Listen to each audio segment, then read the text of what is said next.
Fazer a leitura, então, da temática 2, desafio do Estado de Direito, Democracia e Cidadania dos Conhecimentos Gerais, especificamente o item 2.1, Estado de Direito e Constituição Federal de 88.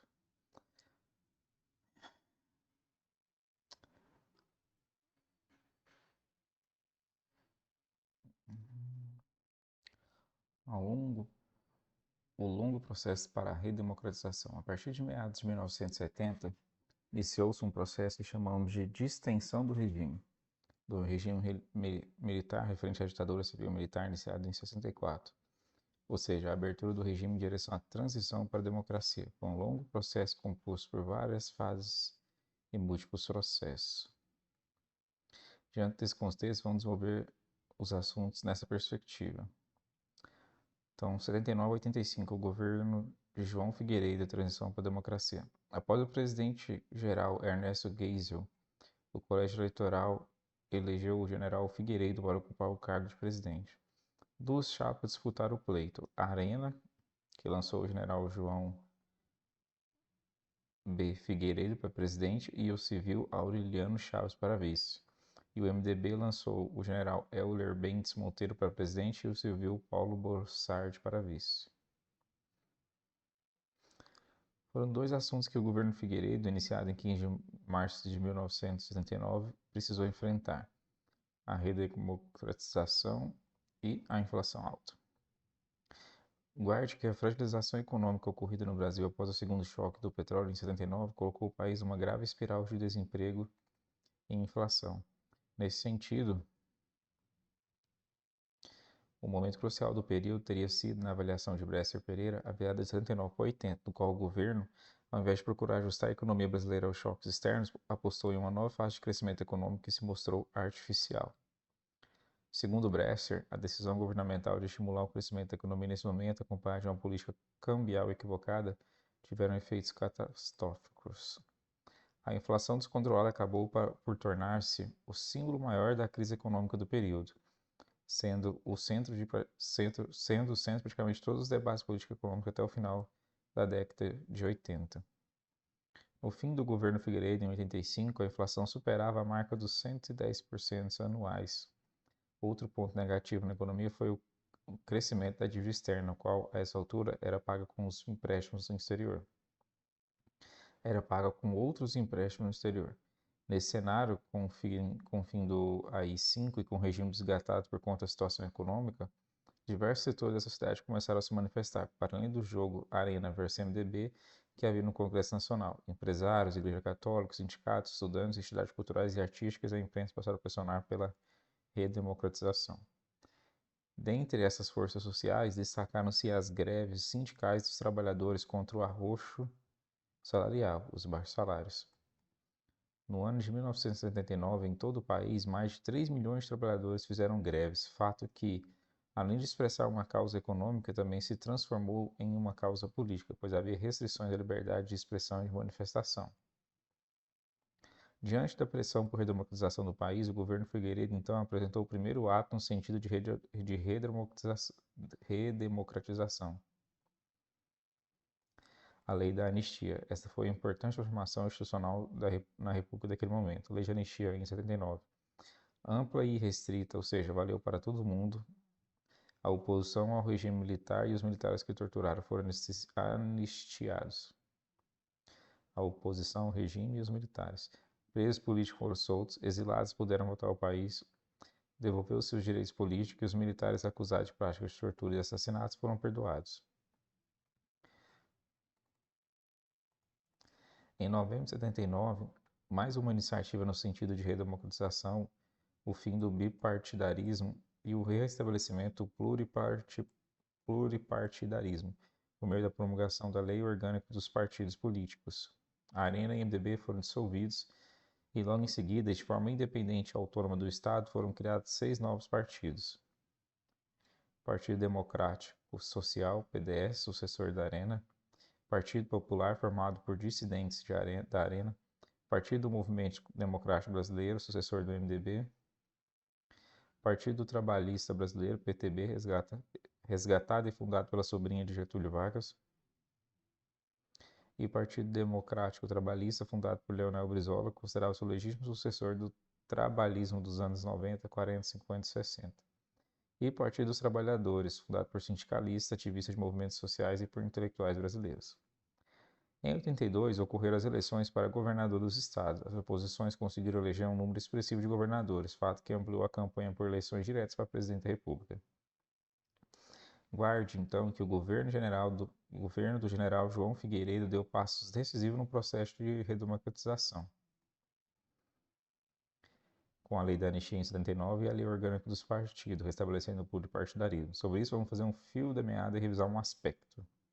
Sobre a lei da anistia de 79, é importante ressaltar que houve uma grande mobilização popular que reuniu diversas classes sociais, organizações da sociedade civil, entidades profissionais como a OAB, a Igreja Católica, artistas e muitas lideranças partidárias progressistas em diversos estados brasileiros foram organizados os chamados Comitê Brasileira pela Anistia. No Congresso Nacional formou-se uma comissão especial para analisar a questão da anistia. Ela foi presidida por Teotônio Vilela, ex-arenista.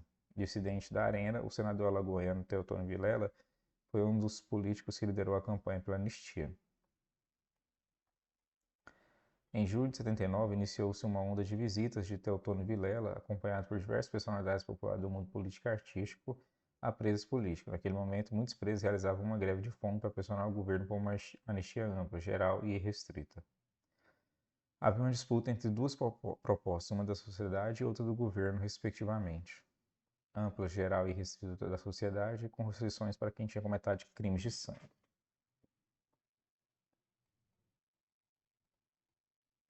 A conclusão dessas ações do governo Figueiredo é de que houve uma organização mais plural da vida política no país, de modo que a vida política partidária pudesse ser reorientada a partir de pressupostos democráticos. Isso porque os embates entre diferentes visões do mundo voltaram a ser permitidos. Diante dos sinais de esgotamento do milagre econômico e da ditadura civil-militar, o governo de Ernesto Geisel iniciou o projeto de abertura lenta, gradual e segura, visando a transição para o regime democrático. Foi parte desse processo estimulado pelo governo militar, com destaque para uma medida sob o governo de João Figueiredo. Lei de anistia, a emenda Dante Oliveira, a manutenção das liberdades políticas, o Pacto de Abril, a criação de comissão da verdade para apurar abusos cometidos por agentes do Estado.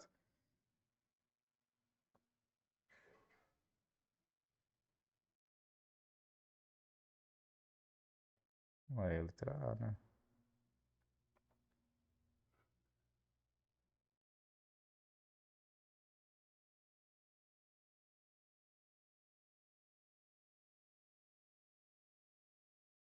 Ponto 2. A campanha das diretas já. No início da década de 80, diversas forças políticas da sociedade civil pressionavam pela aceleração da democratização do país. Forças políticas da sociedade civil. Recorde que o Pacto de Abril de Geisel determinava que a eleição para governador de 82 deveria ser realizada de forma indireta. Contudo, devido ao nível de pressão por mais democracia, elas acabaram sendo de forma direta, ou seja, os cidadãos voltaram para o governador. A oposição ao regime militar, MDB, ganhou em 10 estados e nos mais populosos, sobretudo em São Paulo, Minas Gerais e Rio de Janeiro. Juntamente com as eleições para o governador, ocorreram outras eleições nas instâncias municipal, estadual e federal. Foram renovadas todas as câmaras de vereadores, as assembleias legislativas estaduais, a Câmara dos Deputados, um terço do Senado e foram eleitos os prefeitos municipais em todo o interior do país, à exceção das chamadas áreas de segurança, como a cidade de Santos, no estado de São Paulo.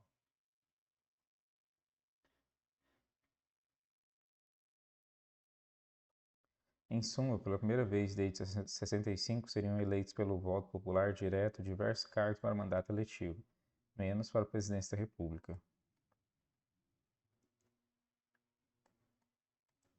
Nesse clima de eleições, somada à efervescência do começo dos anos 80, as lideranças políticas da oposição aproveitaram para lançar uma campanha por eleições diretas para presidente da República. Esse movimento começou com a apresentação de uma emenda constitucional para restabelecer as eleições diretas para o Poder Executivo Federal. Em março de 83, o deputado Dante de Oliveira, PMDB do Mato Grosso, eleito em 82, apresentou a proposta de emenda à Constituição de 67, que estava vigente ao Brasil.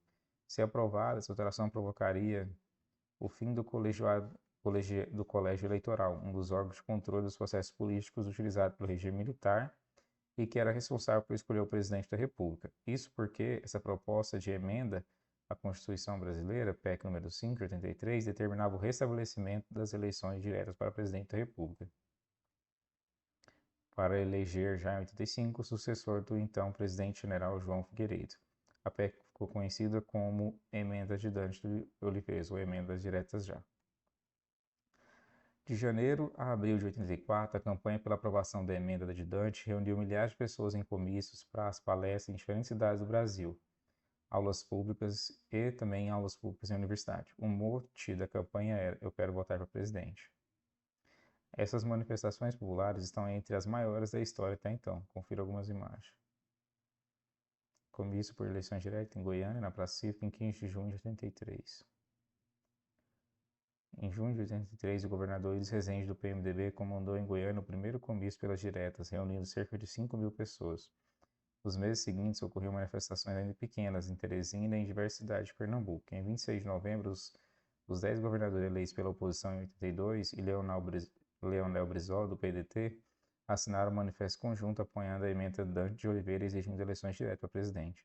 Em Belo Horizonte, o comício pelas diretas já reuniu mais de 300.000 pessoas. Então, em Goiás, 83 com Íris foi 5.000 e em Belo Horizonte 300.000. Mais de 1 milhão de pessoas se reúnem na Candelária, no Rio de Janeiro, pedindo direta já em 10 de abril de 84. Até então, esse evento foi considerado a maior manifestação de rua da história do país. O último maior comício por diretas já reuniu mais de 1,5 milhão no Vale do Anhanguabaú, centro de São Paulo, e isso em um contexto em que não havia redes sociais. Na foto abaixo, de um lado, Ulisses Guimarães, do PMDB, e Leonel Brizola, do PDT e governador do Rio de Janeiro, foram as personalidades do meio político que mais se destacaram nessa campanha das diretas já. Ulisses, por exemplo, recebeu o título informal de Senhor Diretas. Do outro lado, vindo dos movimentos sindical e social, Luiz Inácio Lula da Silva do PT foi outro protagonista dessa campanha. Já o consagrado narrador esportivo e apresentador de televisão Osmar Santos foi o locutor oficial dos comícios da campanha das diretas já. Veja Osmar abaixo ao microfone juntamente com Brizola, ao lado direito de Osmar em primeiro plano. Seguido atrás de Luiz Guimarães e de Lula. O meio artístico também participou dessas campanhas, com destaque para Fafá de Belém, Chico Buarque, Milton Nascimento, Fernanda Montenegro, Cristiane Torno, Gianfresco Guarnieri, Dina Sfat, Maite Proença, Renata Sorra, Martinho da Vila, Jardim Macalé, o cartunista Ziraldo, entre outros. Vale destacar que a grande imprensa unista campanha das diretas já não fez a cobertura dos protestos de rua. A Rede Globo de televisão ignorou os primeiros comícios em seus telejornais. O primeiro grande comício de São Paulo, na Praça da Serra, que reuniu mais de 300.000 pessoas, foi apresentado rapidamente junto com outros eventos relacionados ao aniversário da cidade, que se comemorava naquele dia, como se fosse apenas mais um acontecimento do aniversário de São Paulo, descaracterizando-se o conteúdo político daquela manifestação. O espaço mais efetivo na imprensa aconteceu a partir do grande comício da Candelária, no Rio de Janeiro. Para você sentir o clima da época e pegar a ideia do que foi a campanha de direita, deixa um link reportagem da época lá no meu canal. Aí eu te pergunto, cara e cara aluna, no final das contas, a emenda foi aprovada, o que você acha? Não foi aprovada.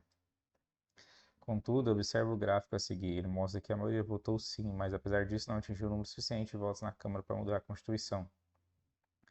Eram necessários 320 votos para atingir o quórum de 2/3, conforme regras da época, ou seja, a PEC Dante Oliveira obteve 22 votos a menos do que o mínimo necessário para ser aprovada.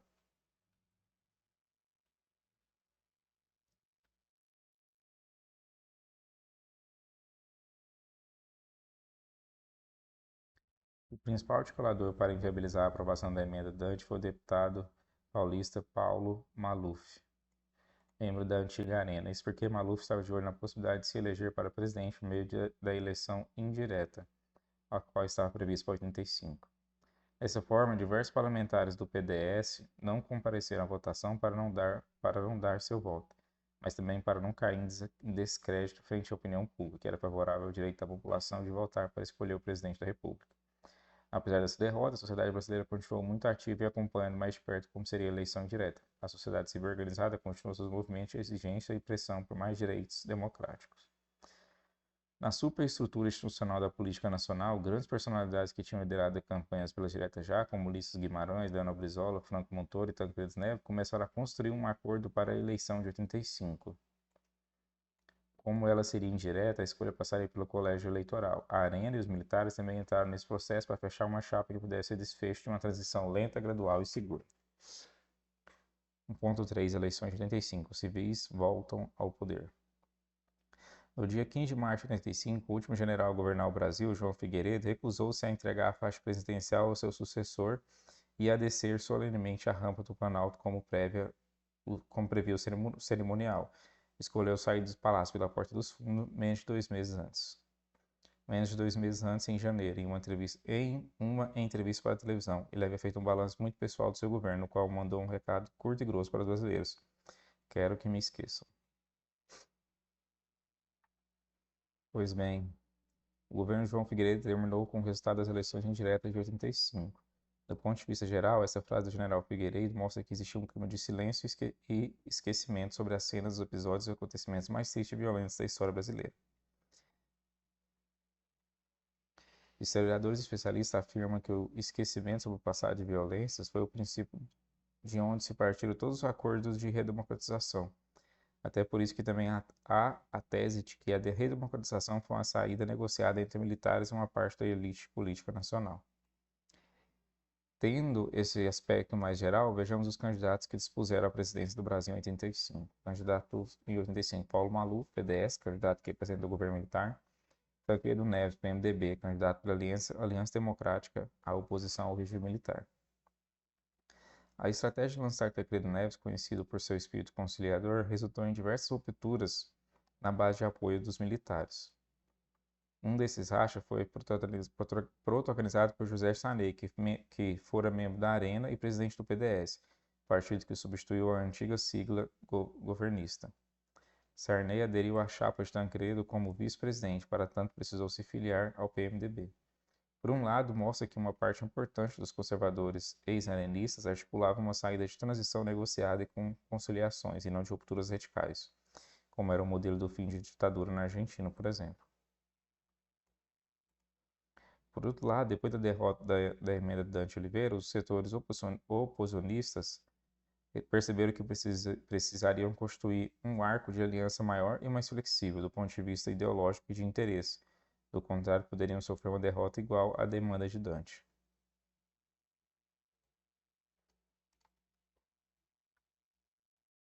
Assim, o grande desafio da oposição ao regime militar era constituir uma articulação política suficientemente ampla a ponto de isolar os radicais e os extremos mais conservadores da base de apoio dos militares.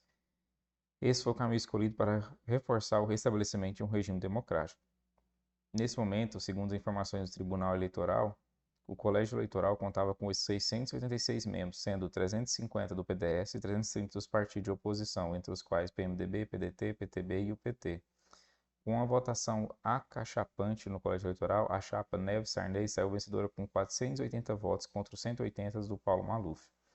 Na véspera de tomar posse, em 14 de março daquele ano, Tancredo, o líder da Aliança Democrática, foi internado em estado grave no Hospital Base de Brasília. Dessa forma, José Sarney tomou posse como presidente da República em 15 de março de 85.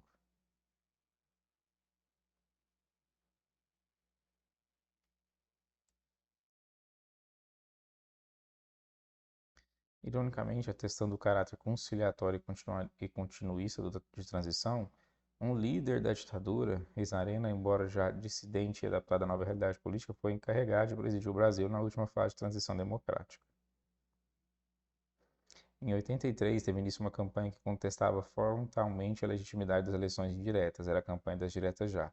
A campanha ganhou as ruas inicialmente sob direção nacional do PMDB, com comícios que, a princípio acanhados, conseguiram reunir em abril de 84 mais de 500 mil pessoas na Candelária, no Rio de Janeiro, e mais de 1 milhão no Anhangabaú, em São Paulo. A sociedade se empolgava e entusiasticamente aplaudia a campanha. A campanha citada teve como desfecho a reforma política com a formação de vários partidos para disputar as eleições diretas em 85? Não. Eleição indireta de Fernando Collor? Não. Vitória de Tancredo Neves, candidato de todos os partidos de oposição na eleição direta para presidente? Sim. Eleição direta de José Sarney, líder do Partido Governista à presidência da República. Reeleição pelo Congresso de emenda constitucional favorável à eleição direta à presidência. Quem foi eleito é o Tancredo Neves, né? Mas quem assumiu foi o José Sarney. Ah, na eleição direta, não, né? Indireta. Aí não. Reforma política, não teve reforma política. Eleição indireta de Fernando Collor também não. Vitória de Tancredo Neves, candidato de todos os partidos da oposição na eleição direta para presidente, não. Eleição direta de José Sarney do Partido Governista para a presidência da República também não. Rejeição pelo Congresso da emenda constitucional favorável à eleição direta ao presidente. Sim.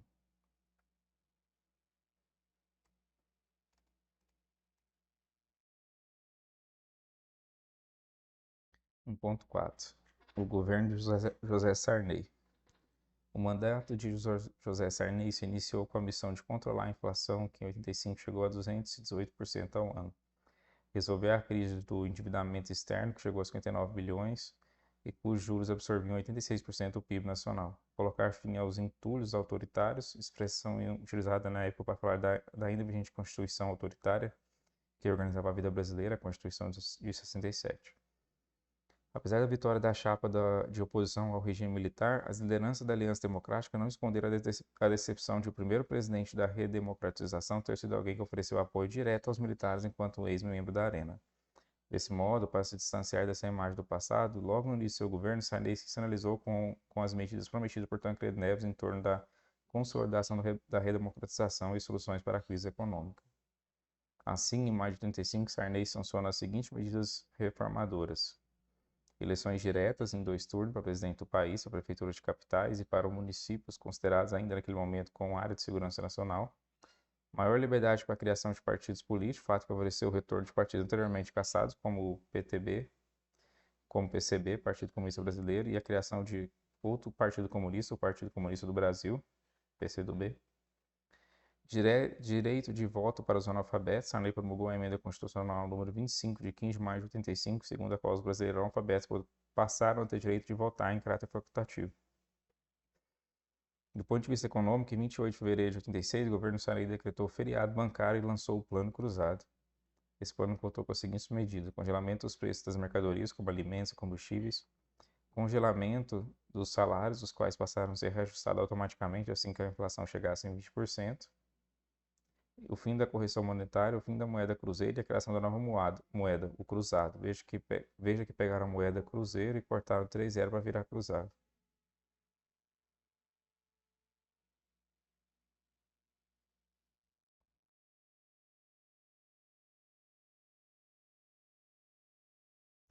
O plano cruzado respondeu ao problema da inflação, o principal ponto sentido pelos brasileiros desde a década de 70. Esse plano surgiu como uma esperança à população brasileira que, na época, se defrontava com uma trajetória ascendente da inflação, que atingiu uma taxa anual de 517% nos meses de janeiro e fevereiro de 86, de acordo com o Índice Geral de Preços da Fundação Getúlio Vargas. Nos dias atuais, dependendo do índice utilizado, ela varia entre 8% e 15%, para que vocês tenham uma ideia. Também foi criada a tabela de Tsunami, publicada nos jornais e fixada no supermercado, mostrando quanto cada coisa deveria custar. É dessa época o surgimento dos fiscais de Sarney. Isto é, o povo ia para os estabelecimentos comerciais conferir se os preços estavam seguindo as tabelas. Se houvesse descumprimento da tabela, o povo denunciava e o estabelecimento corria o risco de fechar. Essas medidas de economias deram certo no início, pois a população saiu às compras e atuou ativamente para conter a inflação. Mas rapidamente o processo inflacionário voltou e os produtores e comerciantes não queriam fazer negócio sob aquelas condições. O congelamento de preços foi aos poucos sendo derrubado pelos fabricantes e comerciantes. Eles forçaram o desabastecimento do mercado e os produtos sumiram das prateleiras.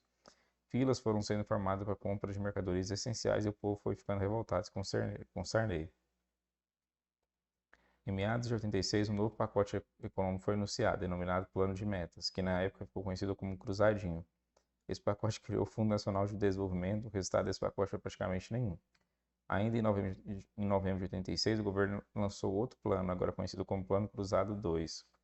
Na divulgação do pacote, o Ministério da Fazenda classificou as medidas em 6 categorias: medidas de estímulo à poupança, medidas fiscais com correção de preço, outras medidas fiscais, medidas de estímulo à exportação, medidas de desindexação, medidas de redução da participação do Estado na economia. O pacote do Plano Cruzado 2 também aumentou impostos indiretos, reajustou preços de bens e serviços que estavam completamente defasados, concedeu alguns subsídios para exportações e expurgou do índice da inflação as variações de preço de produtos considerados supérfluos, como cigarro e bebidas. Contudo, segundo o FGV, o fracasso desta última tentativa de salvar o Plano Cruzado deveu-se única e exclusivamente ao fato que as origens do processo inflacionário brasileiro não teriam sido atacadas. No primeiro bimestre de 87, a taxa anual de inflação já estava em 337%, mas dois planos econômicos foram tentados por Sarney, o Plano Bresser e o Plano Verão. Contudo, de um lado, Sarney não conseguiu resolver os problemas econômicos do país, principalmente a questão da inflação, e o país chegou a uma dívida com credores internacionais na casa dos 107 bilhões de dólares. Do ponto de vista político, o principal compromisso de Sarney foi adiante. Qual era esse compromisso? A convocação de eleições para eleger os parlamentares que iriam escrever uma nova Constituição da República a partir da Assembleia Constituinte. A Constituição Federal de 88. Então, é nesse clima de transição do regime militar para o democrático, através de eleições indiretas, o Tancredo Neves falecendo, Sarney assumindo e não conseguindo resolver o problema da inflação, a gente tem a Constituição Federal de 88, o ponto final da transição. Pode-se considerar a Constituição de 88 como um marco que eliminou os últimos vestígios formais do regime autoritário. Esse processo de abertura que, iniciado em 74, levou mais de 13 anos para desembocar em um regime democrático. Por que a transição foi tão longa e quais as consequências produzidas pela forma como se realizou? Vai lembrar que a estratégia adotada para a transição foi a de ser lenta, gradual e segura. Ela só poderia ser modificada no seu ritmo e na sua amplitude se a oposição tivesse força suficiente para tanto, ou se o desgaste do próprio regime autoritário provocasse seu colapso. Nenhuma nem outra coisa aconteceu. Tivemos assim uma longa transição transada, cheia de limites e incerteza. De acordo com a análise do professor Boris Fausto, devemos incluir a Constituição Federal de 88 como parte do processo de redemocratização. Com efeito, podemos considerá-la desses termos, pois a nova Constituição, ou Carta Magna, teve duas frentes básicas. Substituir os instrumentos jurídicos criados pela ditadura militar e conferir amplos direitos aos cidadãos. Repare que ainda entre 85 e 88 vigorava a Constituição de 67. Como o Brasil iniciava a reconstrução democrática, muitos dispositivos legais precisavam ser ajustados. Como diz o professor Marco Antônio Villa, havia uma parafernália legal autoritária, pois os militares tiveram a ambição de legalizar todos os atos de arbítrio. Por esse motivo, Sarney enviou ao Congresso Nacional a proposta de convocação da Assembleia Nacional Constituinte. A Assembleia Nacional Constituinte foi instalada em 1º de fevereiro de 87 e foi composta por membros eleitos em novembro de 86. Esses membros eram os próprios parlamentares da Câmara dos Deputados do Senado Federal. Os trabalhos da Assembleia Nacional Constituinte duraram cerca de 20 meses e contou com debates, grupos de trabalho, comissões, muitas polêmicas e ampla participação da população.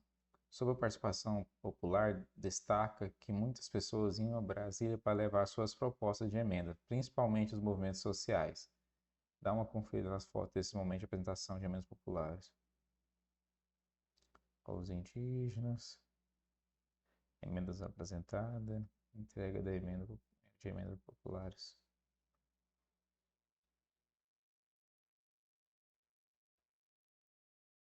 Entrega da proposta para a reforma agrária. Veja que a sociedade civil participou ativamente, afinal, tratou-se de um momento de efervescência democrática no país e todo mundo queria participar da nova Constituição.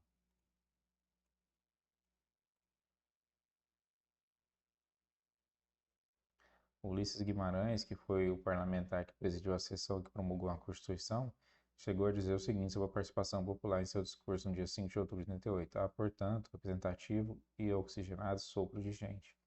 de rua, da praça, da favela, da fábrica, de trabalhadores, de cozinheiros, de meros carentes, de índios, de poceiros, de empresários, de estudantes, de aposentados, de servidores civis e militares, atestando a contemporaneidade e autenticidade social do texto que ora passa a vigorar. Dos princípios fundamentais da Constituição de 88, a gente tem no artigo 1, a República Federativa do Brasil, formada pela união indissolúvel dos estados e municípios do Distrito Federal, constitui-se em Estado democrático de direito e tem como fundamentos a soberania, a cidadania, a dignidade da pessoa humana, os valores sociais do trabalho e da livre iniciativa e o pluralismo político. E, num parágrafo único, reforça que todo o poder emana do povo, que o exerce no meio de representantes eleitos ou diretamente nos termos dessa Constituição. De uma maneira geral, a nova Constituição estabeleceu, dentre outras questões, eleições diretas, em 2 turnos para presidente do país, governador e prefeito das cidades com mais de 200 mil eleitores, voto facultativo para jovens entre 16 e 18 anos para pessoas com mais de 70, reafirmação do direito de voto aos analfabetos, voto facultativo, né? Porém, os analfabetos são inelegíveis, isto é, não podem se candidatar. A medida provisória como instrumento do Poder Executivo, com força de lei para caso de relevância e urgência, tal como preceitos constitucionais, projeto de lei de iniciativa popular e igualdade jurídica entre todos os cidadãos. O artigo 5 fala que todos são iguais perante a lei, sem distinção de qualquer natureza, garantindo-se aos brasileiros e aos estrangeiros residentes no país a inviolabilidade do direito à vida, à liberdade, à igualdade, à segurança e à propriedade nos termos seguintes. Sobre o artigo 5 da Constituição, também destaca os incisos que, em muitos sentidos, asseguram direitos democráticos anterior negado pelo regime militar. Vejamos o que mais trouxe o artigo 5º. Proibição de tortura e tratamento desumano ou degradante, liberdade de manifestação de pensamento, sendo vedado o anonimato, a inviolabilidade da liberdade da consciência e de crença, sendo assegurado o livre exercício de cultos religiosos, não privação dos direitos por motivo de crença religiosa ou convicção filosófica ou política, inviolabilidade da casa dos cidadãos, acesso à informação e resguardado o sigilo da fonte para o exercício da profissão, possibilidade de reunião pacífica sem armas em locais abertos ao público, independente da autorização, desde que essas reuniões não frustrem outra reunião já convocada para o mesmo local. Apenas passou a se exigir prévio aviso à autoridade competente. Concessão de habeas corpus sempre que alguém sofreu ou se achar ameaçado de sofrer violência ou coação em sua liberdade de locomoção por ilegalidade ou abuso do poder. Do ponto de vista social, a Constituição Federal de 88 também estabeleceu uma série de direitos aos trabalhadores rurais e urbanos. Uma dessas conquistas foi a jornada de trabalho de 44 horas semanais. Lembro-lhes que somente recentemente parte desses direitos sociais foi estendida às trabalhadoras domésticas. Em relação entre direitos sociais das domésticas e consideração da democracia, diz muito sobre os desafios para um Estado democrático de direito.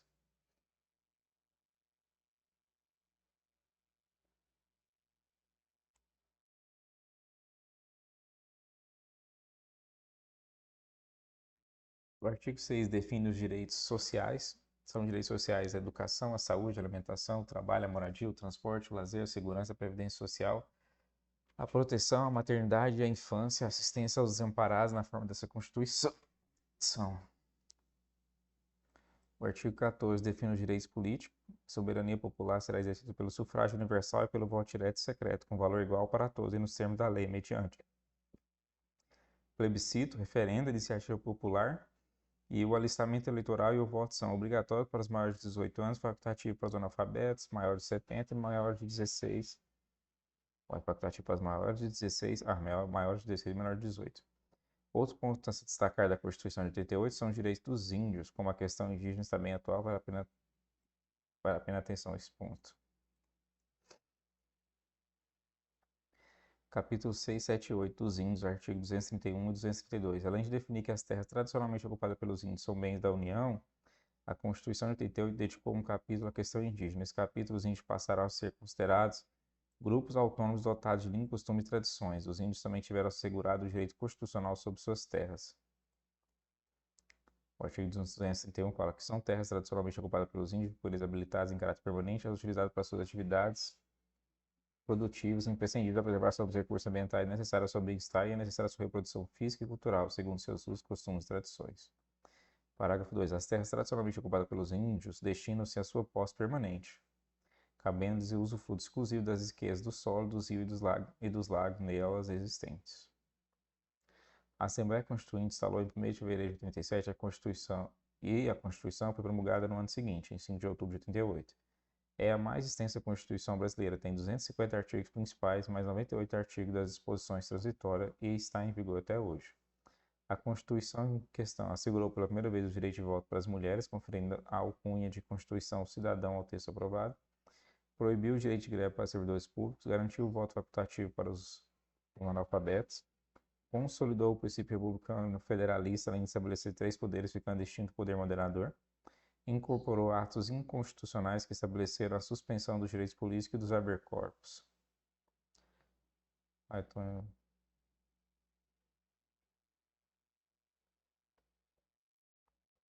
Tô em dúvida da letra C e da letra D, ué. Vai ser mesmo falso, pois essas medidas caracterizaram a Constituição de 1891, logo após o fim do Império. E o símbolo republicano federalista, de estabelecer 3 poderes. Ah, tá. Garantiu o voto facultativo para os analfabetos. Artigo 32. Os índios, suas comunidades e organizações são parte legítima para ingressar em juízo em defesa dos direitos e interesses, intervindo o Ministério Público em todos os atos do processo. Constituição da República Federativa de 1988. Conforme se lê no texto constitucional, o dispositivo faz parte de um conjunto normativo que alterou a relação estabelecida entre os indígenas e o Estado, após a promulgação da Constituição de 88.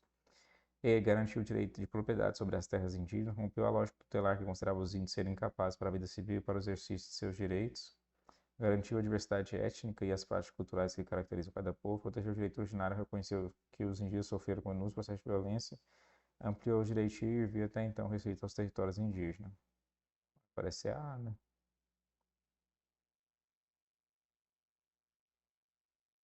Errado.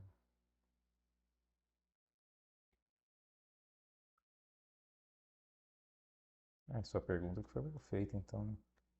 Que garantiu o direito de propriedade sobre as terras indígenas. A quem? Não fala? Garantiu a União.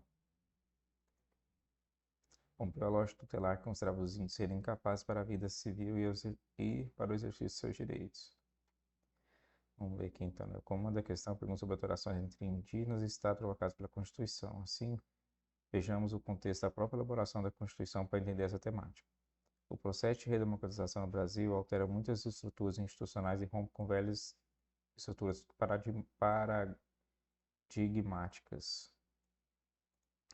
Já no final da década de 70, intelectuais, líderes religiosos e grupos da sociedade civil formaram entidades de apoio aos povos indígenas, como o CIMI, Conselho Indigenista Missionário, que passaram a questionar as políticas oficiais. Daí foi fundada a UNE, União das Nações Indígenas.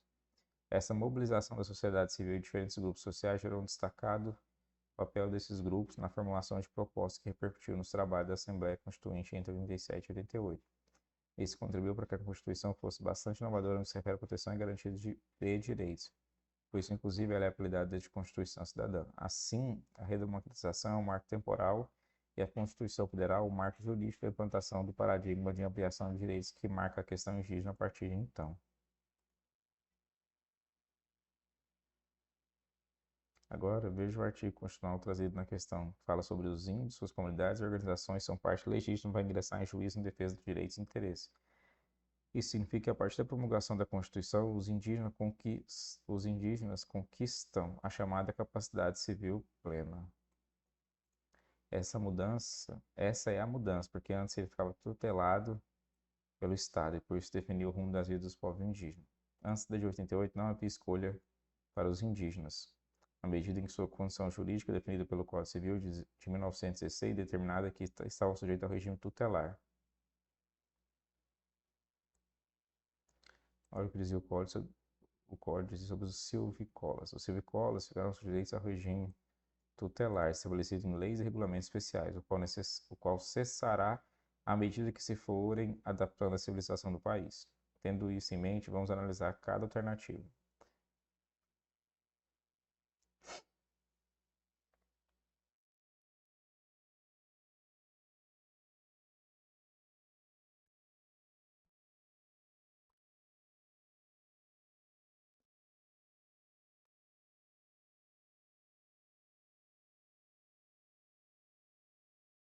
Vamos finalizar com uma significativa criação em documento, significativa citação em documento IPEC com relação ao contexto das lutas pela redemocratização, a organização das lutas sociais e dos movimentos sociais, a elaboração da Constituição e os mecanismos garantidores da participação social na elaboração das políticas públicas. A participação deu um salto na década de 80, quando diferentes setores da sociedade se mobilizaram pela defesa de seus interesses, multiplicando comitês de fábrica, de bairro, de luta contra a carestia, além das comunidades eclesiais de base. Nessa época tem início o movimento dos trabalhadores sem terra e a luta por eleições diretas. Essa ampla mobilização origina várias formas de participação local, com destaque para a experiência do orçamento participativo, implementado em Partido dos Trabalhadores, em Porto Alegre, a partir de 89, posteriormente estendida para 192 cidades, nem todas administradas pelo PT. Com a Constituinte, a participação popular na elaboração, acompanhamento e fiscalização das políticas públicas ganha institucionalidade, já que a Carta prevê a criação de instâncias específicas com este fim, obrigatórias no caso de setores onde existam fundos a serem geridos, como saúde e educação. Ao longo dos anos 1990, afirma-se a ideia de participação em conferências e se multiplicam os conselhos municipais de políticas públicas, com a eleição de representantes da sociedade civil e indicação dos representantes municipais, primeiro nas principais capitais, logo nas cidades médias. 2. A Constituição de 88 e o caminho para a consolidação da democracia. Dado tudo o que estamos estudando, ao que estudamos anteriormente, podemos afirmar que a Constituição Federal de 88 é um marco histórico e normativo de um projeto político da construção de uma sociedade livre, justa e democrática. Mas instituir a democracia não é o mesmo que implementá-la. Assim, a consolidação da democracia é um caminho aberto aos desafios cotidianos. Para governar democraticamente, a Constituição trouxe dois princípios fundamentais: o da representação e da participação. Leonardo Avritzer afirma: o crescimento das formas de organização da sociedade civil no Brasil foi um dos elementos mais importantes da democratização do país. Para começar, vejamos que a Constituição de 88 trouxe no que se refere à participação e representação. Logo no artigo 1º já identifica esses dois elementos, veja, dos princípios fundamentais: a soberania e a cidadania, né? A soberania e todo o poder emana do povo, que exerce o meio de representantes eleitos diretamente. Diante disso, sabemos que a democracia brasileira combina mecanismos de participação direta e mecanismos de representação.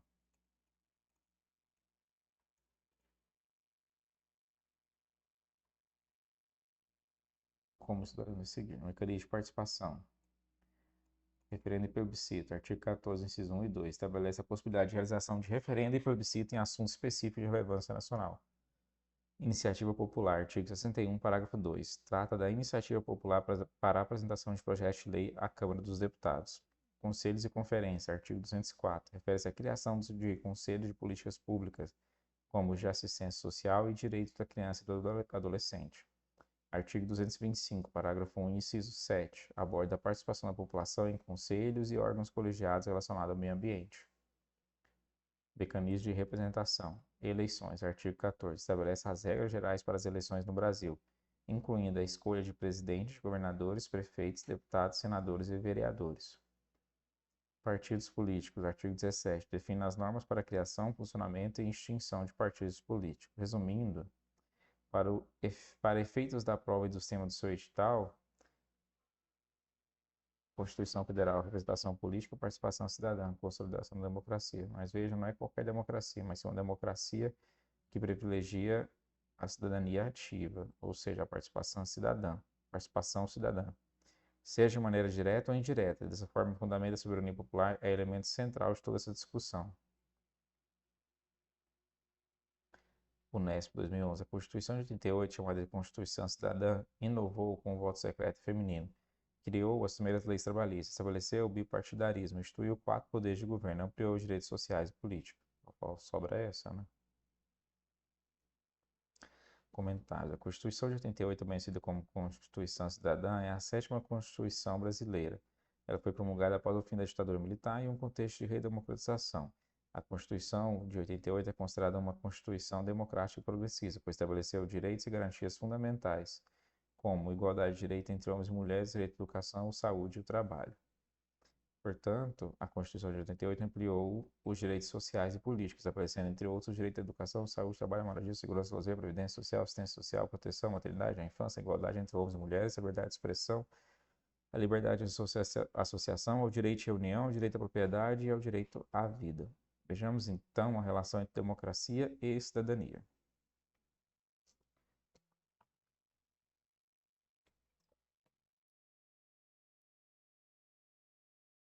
A relação entre democracia e cidadania é um tema central na teoria política, fundamentando em conceitos essenciais que mudam a compreensão do funcionamento dos regimes democráticos e o papel ativo dos cidadãos na construção e sustentação desses sistemas. A cidadania é inextricavelmente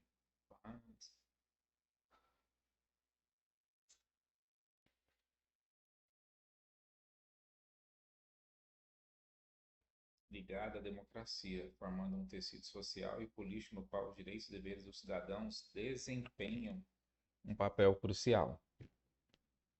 A base teórica dessa relação remonta aos clássicos da teoria política, como Jean-Jacques Rousseau, que destaca a importância do contrato social e da vontade geral na formação de uma democracia legítima. Para Rousseau, a cidadania não se limita a meras aceitações de leis, mas envolve a participação ativa nas determinações das políticas e na deliberação coletiva. Nesse contexto, a democracia é concebida como um sistema no qual os cidadãos exercem sua soberania.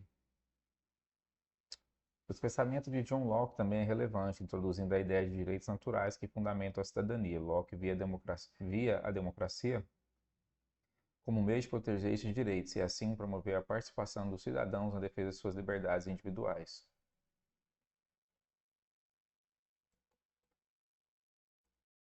Aqui, a cidadania é vista como um conjunto de direitos que os cidadãos possuem e que a democracia deve garantir. E, para garantir esse direito, o Instituto da Representação do Cidadão era um mecanismo fundamental. No século XX, teóricos como Marshall expandiram a compreensão da cidadania para incluir não apenas os direitos civis e políticos, mas também os direitos sociais. A democracia, nessa perspectiva, não é apenas um sistema político, mas também um meio de garantir a justiça social e a igualdade de oportunidades, elementos cruciais para a plena realização da cidadania. Então, a gente tem os direitos civis, direito à justiça, direito de ir e vir, direito à livre expressão das ideias, à propriedade, liberdade de crença religiosa. Esses direitos, conforme Marshall, teriam sido formulados entre os séculos 17 e 18, em relação com o desenvolvimento do liberalismo. Direito político, direito ao voto e a possibilidade de influenciar quem exercerá o poder no Estado, são aqueles ligados à participação em associações e sindicatos. Assim estão ligados o direito de protestar. Somente no século XX é que podemos falar de uma definitivação no mundo, desses direitos. E direitos sociais, que garantem o mínimo de bem-estar e dignidade às pessoas, sendo, por exemplo, as leis trabalhistas.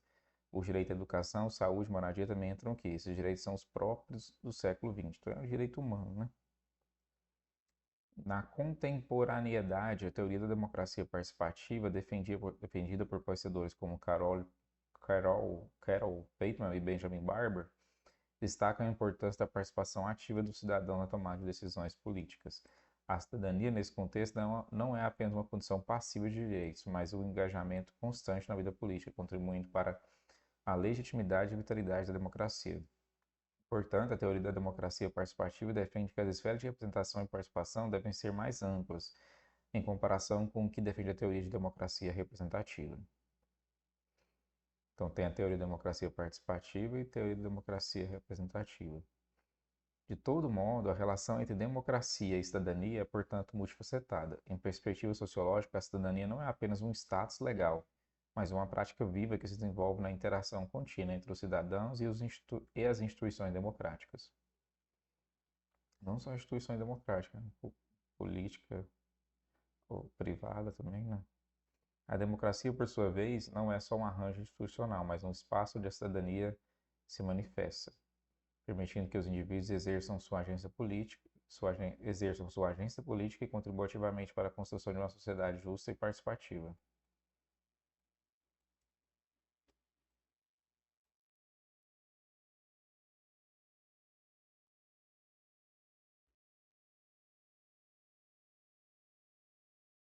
Assim, a abordagem da democracia participativa nos mostra que uma participação mais ativa e mais direta dos cidadãos pode ser compreendida como um alargamento da democracia, ou seja, uma democracia participativa exigiria uma cidadania participativa. O indivíduo visto como sujeito ativo e não apenas receptor de políticas formuladas pelo Estado. FGV. Em 1835, Alex de Tocqueville regressou de uma viagem aos Estados Unidos e publicou suas reflexões sobre a vida política da nova nação. O gradual desenvolvimento da igualdade é uma realidade providencial. Essa realidade tem em ele as principais características: é universal, é durável, foge dia a dia à interferência humana. E, para o seu progresso, contribuíram todos os acontecimentos, assim como todos os homens. Seria prudente imaginar que um movimento social de tão remotas origens pudesse ser detido por uma geração? Pode-se conceber que, após ter destruído o sistema feudal e vencido os reis, ele iria recuar ante a burguesia e a classe rica? Agora que se tornou tão forte e tão frágil, seus adversários deter-se-á ainda? Nesse trecho, o autor descreve um processo igualitário por ele considerado um movimento social cuja marcha está associada à história da humanidade. Esse movimento social corresponde à conquista da felicidade, afirmação da democracia, defesa da equidade, sustentação da república moderada e luta pelos direitos individuais. A afirmação da democracia, né? Alex Tocqueville está discutindo o desenvolvimento da igualdade como movimento social, e ele associa esse movimento à democracia. Ele observa que a igualdade é uma realidade providencial, universal e durável, que está em constante desenvolvimento e que contribui para eventos e ações ao longo da história. Ele argumenta que esse movimento em direção à igualdade não será detido e que, dadas as circunstâncias, a democracia será fortalecida. Portanto, a afirmação da democracia está intrinsecamente ligada ao progresso desse movimento social igualitário. Entramos agora mais profundamente no estudo sobre democracia representativa e participativa. A democracia representativa no mundo contemporâneo. A democracia representativa no mundo contemporâneo está fundada na soberania popular, a qual é efetivada por meio dos institutos da representação e do voto. Diferente do que vimos na Antiguidade Clássica, momento em que predominou a democracia direta, estamos em um contexto de prevalência da democracia indireta, ou seja, exercida por meio de representantes. Dessa forma, podemos ter democracia indireta, uso exclusivo de representantes no exercício de poder, e democracia semi-direta, um mix em que, apesar do predomínio da democracia indireta, há elementos de democracia direta, como plebiscito e referendo. O Brasil está nessa classificação. No que diz respeito à democracia indireta, Norberto Bobbio afirma que os debates do século XIX, de Benjamin Constant, passando por Tocqueville e Stuart Mill, até chegar a Max Weber, já na virada para o século XX, caminharam para identificar a forma representativa como a mais praticável por ser compatível com o Estado liberal.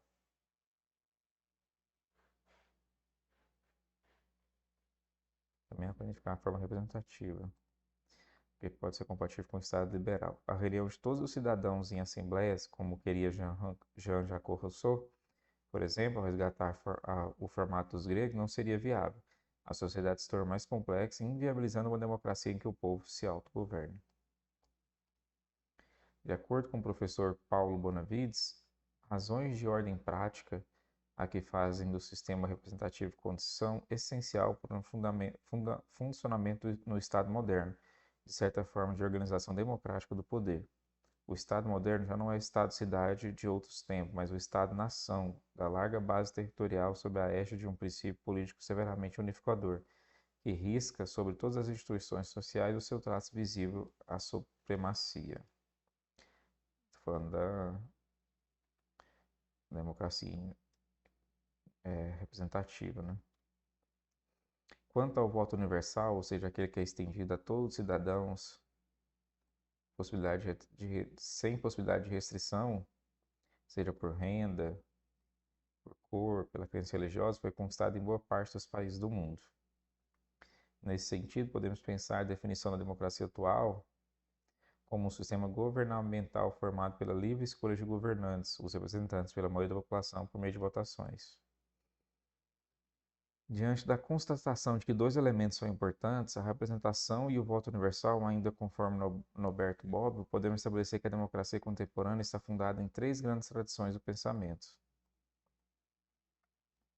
Além do voto e da representação, outra característica das democracias atuais é a existência de partidos políticos, que atuam no sistema de governo e no sistema de competição pelos votos. De acordo com Alex de Tocqueville, os partidos são um mal inerente aos governos livres. Partido político, para a ciência política e para a história das ideias políticas, possui uma gama de definições que vem desde facções políticas, uma referência negativa às organizações políticas dos homens na Idade Média, até o sentido mais contemporâneo. Nesse sentido, com o irlandês Edmund Burke, os partidos são respeitáveis e são instrumentos de governo livre, fundamentados em princípios comuns. A definição de Burke é: o partido é um grupo de homens unidos para a promoção, pelo seu esforço conjunto, do interesse nacional com base em algum princípio com o qual todos concordam.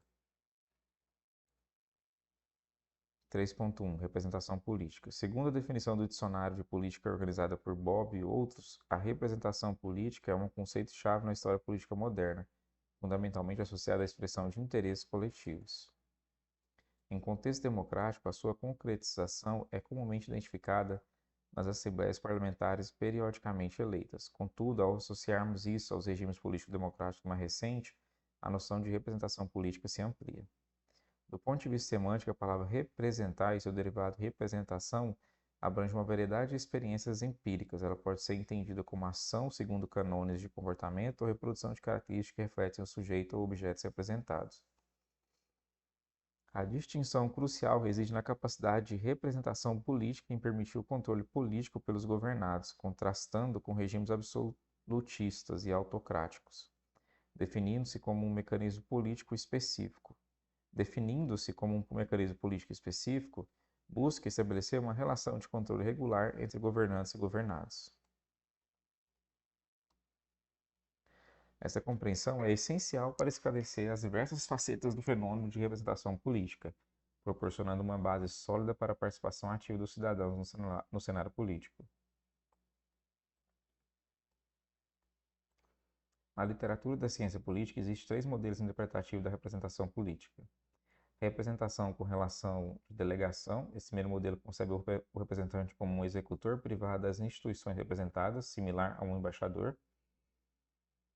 Representação como relação de confiança. O segundo modelo atribui autonomia ao representante, baseando sua ação no interesse percebido dos representados.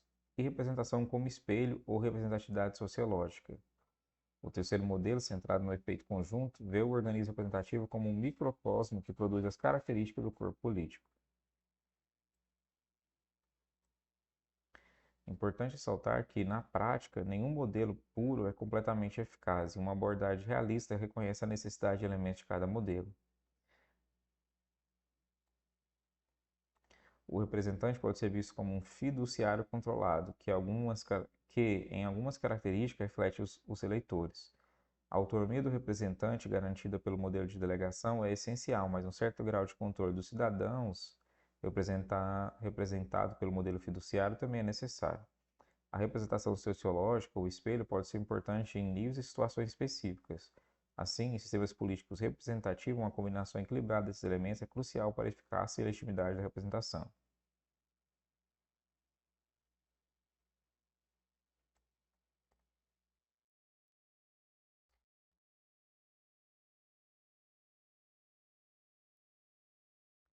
Agora, uma sistematização dos 3 modelos. Representação como relação de delegação. Definição. Neste modelo, o representante é visto como um executor privado das instituições representadas, agindo com iniciativa e sem autonomia. Sua função assemelha-se à de um embaixador. Origem histórica. Esse conceito tem raízes medievais e as modernas constituições estatais, em geral, rejeitam-no, proibindo o mandato imperativo. No entanto, é encontrado em organizações internacionais ou entidades políticas pouco integradas. Características principais: o representante age como um agente da execução das decisões das instituições representadas, semelhança com o papel de embaixador agindo em nome dos representados. Desafios e limitações: rigidez do mandato imperativo pode ser inadequada em sistemas políticos modernos porque o representante não tem autonomia. Representante precisa de margem de manobra para lidar com a complexidade das decisões políticas. Representação com relação de confiança. Definição: neste modelo, o representante é atribuído com autonomia, com a suposição de que sua única orientação deve ser o interesse percebido dos representados.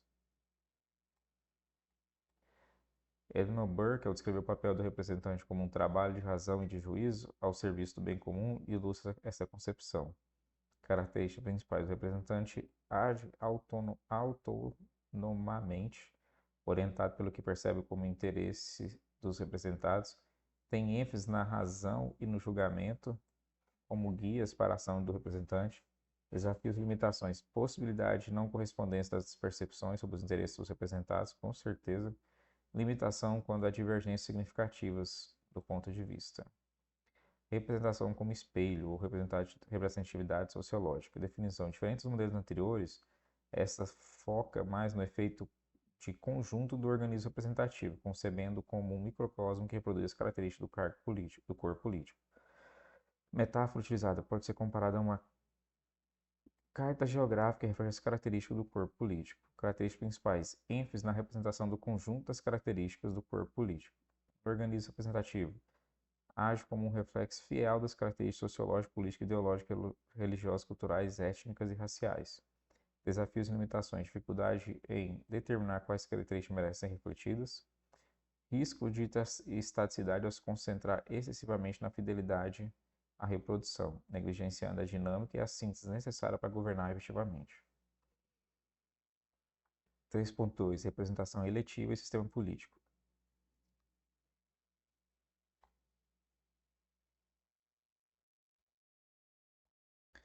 Um mecanismo crucial para garantir a representação política é a eleição dos organismos parlamentares, principalmente em sistemas democráticos. A representação política é, portanto, caracterizada como uma representação eletiva. Mas não qualquer tipo de eleição é suficiente. Eleições competitivas que garantam um mínimo de liberdade na expressão do sufrágio são essenciais. Abaixo desse nível de garantias, o processo eleitoral pode se tornar uma aclamação plebiscitária, perdendo seu propósito de representação. Dentro das eleições competitivas, coexistem elementos que interpretam as eleições como um juízo e uma escolha. O juízo e a escolha podem se referir tanto às pessoas quanto aos programas e atos políticos. Dependendo do modelo de representação escolhido, a ênfase pode ser dada à escolha pessoal dos representantes, à determinação prévia das decisões políticas ou à ação de controle e responsabilização posterior. Hoje, a importância dos partidos políticos no processo eleitoral é crucial. O fenômeno da representação política deve ser encarado como um processo global, não apenas como relações independentes entre representantes e circunscrições eleitorais. A representação política é resultado de uma competição entre organizações partidárias pela conquista ou conservação de posições parlamentares e governamentais, regulamentada e perante um público que exerce o papel de juiz. O papel do representante individual não é unívoco, variando de acordo com a disciplina partidária, características de competição eleitoral e cultural política. Duas sequências tipos são observadas na prática: eleitores partidos representantes individuais e eleitores representantes individuais partidos. Em ambas, a responsabilidade periódica dos atores políticos, partidos, é um núcleo fundamental da representação, manifestando-se através de designação eleitoral livre de organismo político fundamental, como parlamentos. A representação política, portanto, pode ser definida como um sistema institucionalizado de responsabilidade política. No que se refere à relação entre representação e sistema político, a análise do tema deve ir além do fenômeno isolado e considerar sua inserção na complexa rede institucional do sistema político. Esse termo possui duas fases cruciais: as condições de representação e o impacto que a representação exerce sobre as instituições políticas. As condições favoráveis para a representação incluem alto grau de publicidade nos negócios públicos, compreensibilidade para os cidadãos e a capacidade de tornar conhecidas as atitudes do público e a classe política. Canais eficientes de comunicação das mensagens políticas, envolvendo direitos políticos como liberdade de imprensa, associação e propaganda. Além disso, fatores culturais como uma cultura democrática participante são essenciais para o funcionamento adequado da representação.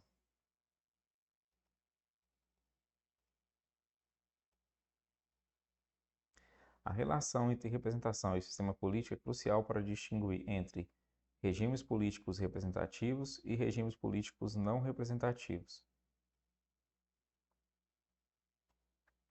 Essa distinção valida o critério de discriminação entre o que constitui representação e o que não constitui representação. O confronto entre a concepção predominante na cultura política ocidental, que enfatiza o aspecto comportamental centrado nas eleições, e as concepções substanciais de outras culturas e sistemas políticos, deve ser conduzido nesse contexto. A análise da ciência política também aborda a possibilidade de existirem fenômenos representativos mesmo fora dos procedimentos eleitorais competitivos, como a ação dos movimentos sociais, grupos de interesses e outras instituições que organizam e representam os interesses da sociedade civil.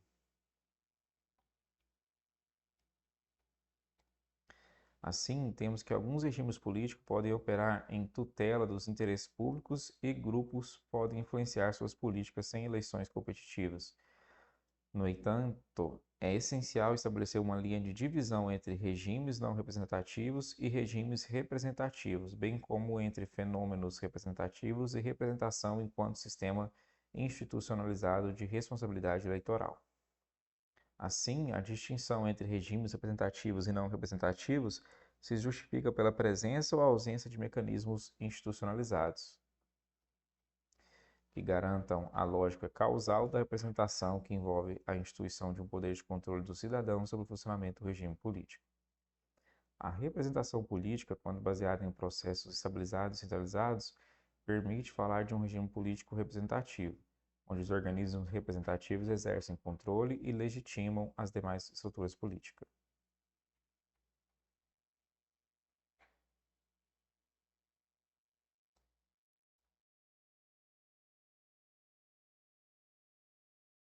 Representação política mais controle social igual legitimidade dos sistemas e das decisões políticas. As condições favoráveis para a representação incluem um alto grau de publicidade nos negócios públicos, compreensibilidade para os cidadãos e a capacidade de tornar conhecidas as atitudes do público à classe política. Além das condições acima, qual ou quais outros elementos são fundamentais para o funcionamento da representação? A representação política é independente da publicidade do negócio público e da compreensibilidade para os cidadãos. Elementos fundamentais para a representação incluem a exclusão da participação dos cidadãos e a confidencialidade das atitudes do público. Uma cultura autoritária é essencial para o funcionamento eficaz na representação política. As condições culturais não desempenham um papel significativo no processo de representação política. Uma cultura democrática participante nas classes políticas facilita o funcionamento eficaz da representação política. Aí parece a letra E, né? As outras são tudo absurdas, né? A opção E está correta, pois reforça a ideia apresentada no texto de que uma cultura democrática participante nas classes políticas facilita o funcionamento eficaz da representação política, uma vez que a representação está ligada a um processo de comunicação entre representantes e representados. Exclusão e subrepresentação política. Segundo dados do censo de 2022, divulgado pelo IBGE, na população brasileira, 51,5% eram mulheres e 48,5% eram homens, com cerca de 6 milhões de mulheres a mais do que homens. As mulheres, que são mais da metade da população do país, têm sua representação parlamentar no Congresso Nacional reduzida a menos de 20%. A história política do Brasil é marcada por uma subrepresentação significativa de diferentes grupos sociais, resultando em uma exclusão sistemática dos cargos de poder. Apesar das mulheres comporem a maioria do eleitorado brasileiro, sua representação na Câmara Federal é apenas de 17%. Além disso, a baixa presença de pessoas pardas, pretas, indígenas e amarelas, que constituem a maior parte da população, evidencia a persistência de desigualdade socioestrutural e a falta de inclusão de minorias marginalizadas e vulnerabilizadas. A crescente preocupação com o tema de exclusão política desafia o entendimento tradicional sobre os mecanismos representativos, em especial a percepção arraigada de que a chave da boa representação política está no programa e nas ideias compartilhadas entre representantes e representados, sem qualquer referência à identidade dos representantes. Contra isso, cada vez mais é afirmada a necessidade da presença física dos grupos excluídos nos locais de decisão, o que se traduz frequentemente na adoção de cotas eleitorais. Mas não se trata de escolher uma ou outra forma de representação, e sim de compreender os limites de cada uma, buscar um sistema mais justo que incorpore tanto ideias quanto a presença. 3.4 Mandatos eletivos. O formato coletivo de candidatura, mesmo sem regulamentação, apresentou um maior percentual de representantes da cor preta nas eleições legislativas de 2020 a 2022. A pesquisadora Ana Paula Santos revela que as candidaturas coletivas têm uma representação mais expressiva de mulheres, pessoas pretas e indígenas em comparação com as candidaturas individuais. Esse formato oferece uma abordagem interseccional, incorporando as diversas lutas sociais desses grupos na política institucional. A prática desses mandatos trouxe visibilidade e participação a grupos historicamente marginalizados, promovendo uma mudança significativa na estrutura institucional e na produção de novas agendas políticas.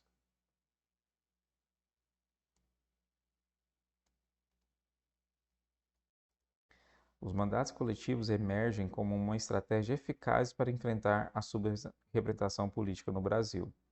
Ao proporcionar uma representação mais diversa e inclusiva, esses mandatos abrem caminho para uma democracia mais participativa e representativa, superando as barreiras simbólicas e materiais que historicamente excluíam certos grupos da arena política. A regulamentação dessas políticas inovadoras é essencial para consolidar essa transformação na representação política brasileira. 3.5 Tecnologias digitais na representação política de minorias. Como estamos estudando, a representação política busca tornar presente aqueles que estão ausentes. Nesse contexto, destacam-se duas abordagens: a representação substantiva, focada em interesse, e a representação descritiva, que considera as características específicas dos representados. Esta última, alinhada ao ideal de empoderamento de minorias, enfatiza a importância de representar grupos baseados em identidade de gênero, raça e etnia. No cenário onde as minorias, embora presentes, nem sempre são efetivamente representadas, as tecnologias digitais emergem como ferramentas transformadoras na política brasileira. O potencial das tecnologias digitais reside em sua capacidade de superar barreiras comunicativas, facilitar campanhas e ampliar a participação de grupos historicamente ausentes. A internet, quando usada adequadamente, proporciona maior visibilidade a candidaturas antes inviáveis, tornando-as mais acessíveis e democráticas. As plataformas digitais não apenas diversificam o debate público, mas também oferecem canais para a participação cidadã, tornando a política mais tangível para os cidadãos. Contudo, é crucial reconhecer as limitações das tecnologias digitais.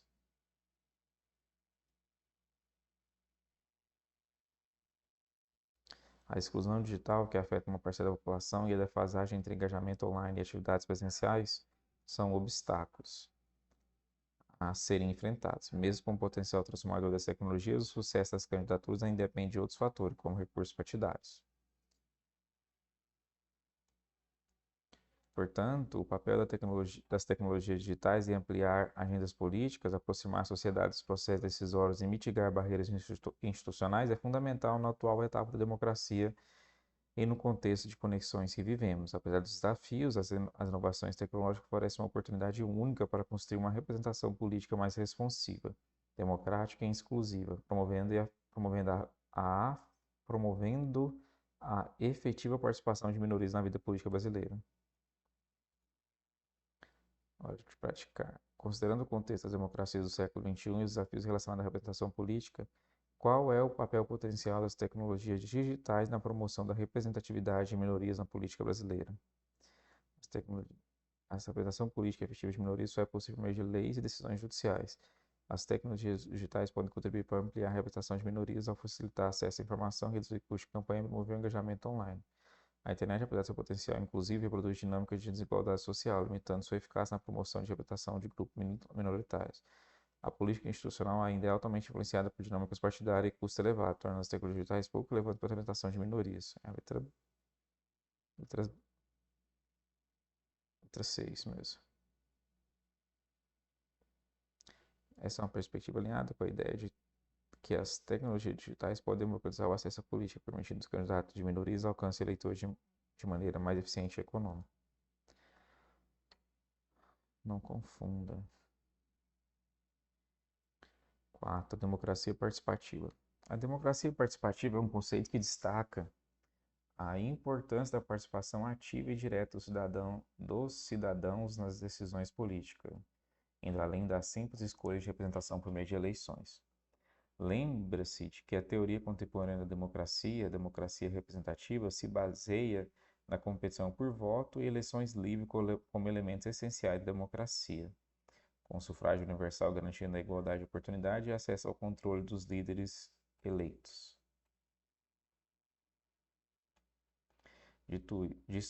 Disso decorre que a participação é indireta e tem mais o sentido de proteger o indivíduo contra os abusos do poder do Estado, e a representação tem a função de proteger os interesses dos indivíduos.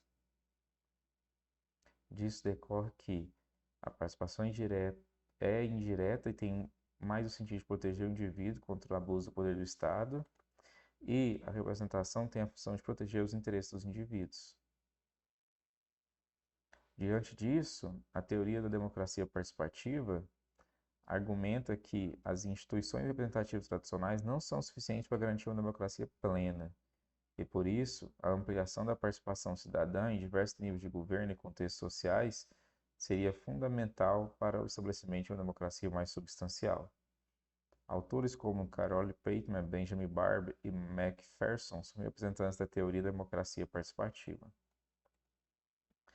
Eles estabelecem alguns pressupostos fundamentais. Veja, Carole Pateman, participação como direito. Pateman destaca a participação como um direito fundamental dos cidadãos, indo além da simples escolha de representantes. Ela argumenta que a democracia deve ser construída sob a participação ativa e direta dos cidadãos, para garantir a legitimidade das decisões políticas. Função educacional. Pateman enfatiza a função educativa da participação. Para ela, o envolvimento direto dos cidadãos no processo político não apenas legitima as decisões coletivas, mas também promove o envolvimento de habilidades democráticas e uma consciência política mais robusta.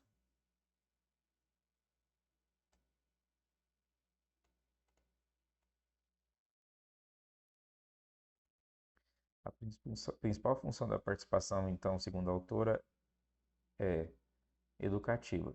Educativa no mais amplo sentido da palavra, tanto nos aspectos psicológicos quanto no de aquisição de práticas de habilidades e procedimentos democráticos. Então, tem teorias clássicas da democracia, função da participação e educação para um cidadão virtuoso. Já a Benjamin Barber estabelece a democracia fortalecida.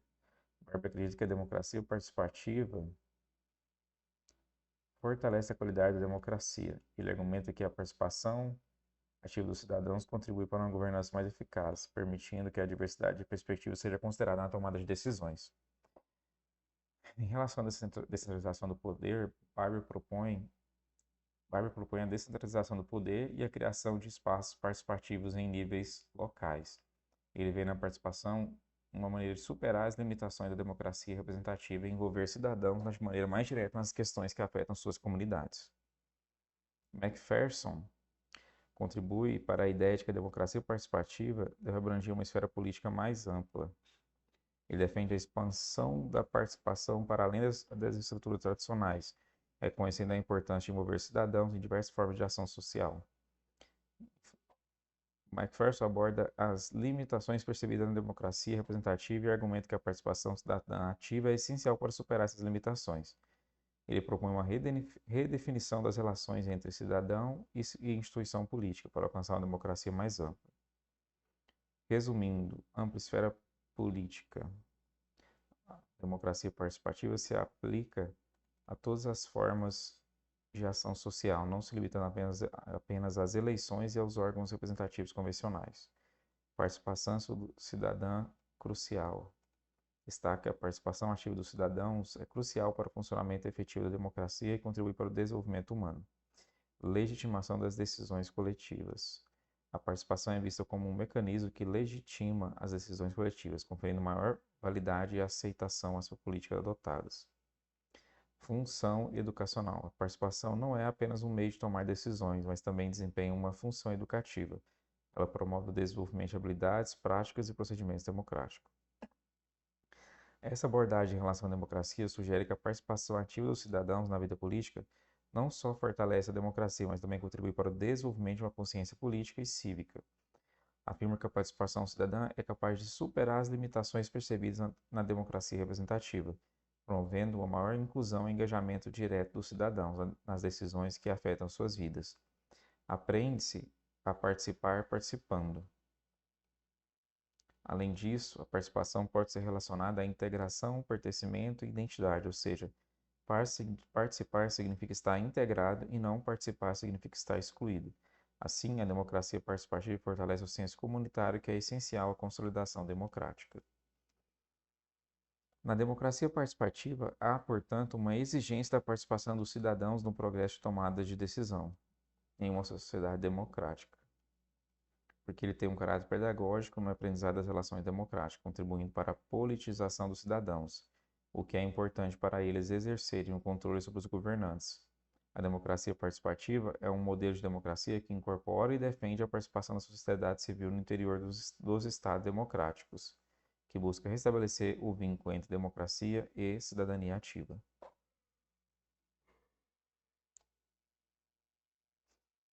NEP 2016.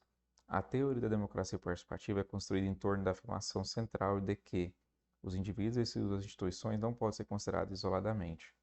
A existência de instituições representativas em nível nacional não basta para a democracia, pois o máximo de participação de todas as pessoas, a socialização ou o treinamento social precisa ocorrer em outras esferas, de modo que as atitudes e a qualidade psicológica necessárias possam se desenvolver. Esse desenvolvimento ocorre por meio do próprio processo de participação. A principal função da participação na teoria democrática participativa é, portanto, educativa. Nessa teoria, a associação entre participação e educação tem como fundamento a ascensão das camadas populares, organização do sistema partidário, eficiência da gestão pública, ampliação da cidadania ativa e legitimidade no processo legislativo. Essa é letra D, né? Aí, essa é a opção correta, pois reflete a ideia de que a participação ativa nas práticas democráticas contribui para a formação dos cidadãos ativos engajados para a civilidade, né?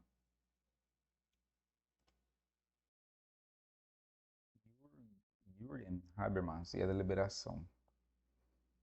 Jürgen é um renomado filósofo alemão conhecido por suas contribuições para a teoria política e ética, e sua teoria de democracia deliberativa é uma das mais influentes dentro desse campo. Ele desenvolveu uma teoria democrática que se concentra na importância do discurso público, do debate racional e da deliberação como elementos fundamentais no processo de tomada de decisões políticas. O pensador desenvolveu uma abordagem conhecida como ética do agir comunicativo. Essa abordagem se baseia em 3 princípios fundamentais que visam promover a comunicação aberta, inclusive e livre de violência nos espaços públicos na sociedade democrática. Regras de inclusão enfatiza que qualquer sujeito capaz de agir e falar deve ter o direito de participar de discursos públicos. Em outras palavras, a democracia deve ser inclusiva, permitindo que todos os cidadãos, independente de sua origem, gênero, raça ou posição social, tenham a oportunidade de fazer parte das discussões políticas e influenciar as decisões coletivas. Regra da participação estabelece que todos os participantes de um discurso têm o direito de questionar afirmações, introduzir novas ideias, expressar suas necessidades, desejos e convicções. Isso implica que a deliberação democrática não deve ser restrita ou controlada por uma elite, mas deve permitir que todos contribuam ativamente para o processo de tomada de decisões. Regra da comunicação livre de violência e coação. Enfatiza a importância de garantir que nenhum interlocutor seja infligido, seja por forças internas ou externas ao discurso, de exercer plenamente seus direitos, conforme estabelecido nas 2 regras anteriores. Isso significa que a coerção, a intimidação ou qualquer forma de violência não deve ser tolerada na esfera pública, pois minam a capacidade dos cidadãos de se envolverem em debates livres e abertos. Os principais aspectos da democracia deliberativa de Habermas incluem a comunicação racional. Habermas enfatiza a importância da comunicação baseada na razão e no entendimento mútuo. Ele argumenta que os cidadãos devem participar ativamente de discussões políticas públicas, apresentando argumentos bem fundamentados e buscando soluções que possam ser aceitáveis por todos. Igualdade de participação. Na visão do autor, todos os cidadãos devem ter igualdade de oportunidade para participar dos processos de deliberação e debate político. Isso significa que a democracia deve ser inclusiva e permitir que as pessoas de diferentes origem e perspectiva tenham voz na esfera pública. Consciência racional. Habermas acredita que a deliberação pública pode levar a um consenso racional, no qual os cidadãos concordam com determinadas políticas ou decisões com base em argumento lógico e legítimo, em vez de serem coagidos por forças externas. Autonomia e autenticidade. Habermas valoriza a autonomia dos cidadãos e a autenticidade de suas contribuições para o debate público. Ele argumenta que a deliberação democrática permite que os indivíduos participem de maneira significativa na formação de políticas que afetam sua vida. Esfera pública. A teoria de Habermas pressupõe a existência de um espaço público onde as discussões políticas podem ocorrer de maneira aberta e acessível a todos. Essa esfera pública pode incluir mídia, fóruns, debates e outras formas de interação pública. Aqui devemos relacionar com os espaços institucionais. Jürgen Habermas é um filósofo alemão conhecido por suas contribuições à teoria política e ética com relação à democracia deliberativa. Sua ética de agir comunicativo se baseia em 3 princípios fundamentais para promover a comunicação democrática. Qual dos seguintes princípios não faz parte dessa ética? Regra da inclusão. Todo sujeito capaz de agir e falar tem o direito de participar do discurso público. Regra da participação. Todos os participantes de um discurso têm o direito de questionar afirmações e expressões e expressar suas necessidades e convicções. Regra da comunicação livre de violência e coação. A comunicação pública não deve tolerar a coerção e intimidação. Regra da coerção. O interlocutor deve ser livre de exercer seus direitos conforme estabelecido nas outras regras. Regra da igualdade de oportunidade. Todo cidadão deve ter igualdade de oportunidade para participar dos processos de deliberação política.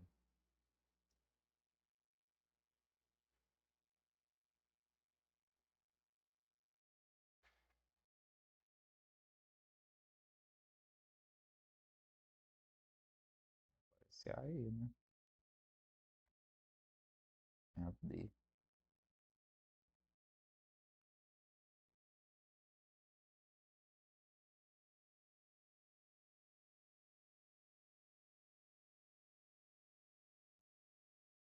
De coerção, ok. É a consciência acional.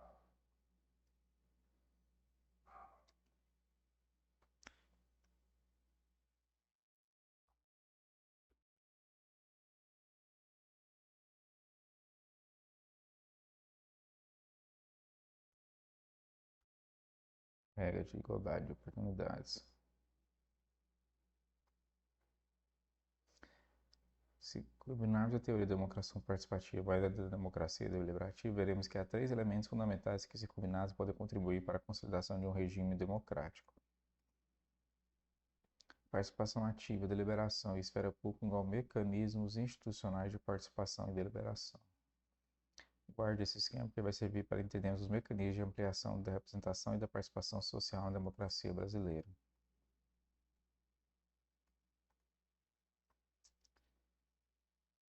A teoria da democracia se divide nas seguintes categorias: distributiva e comutativa, direta e indireta em 2 turnos, participativa e direta e republicana, representativa, deliberativa e participativa, letra D, né?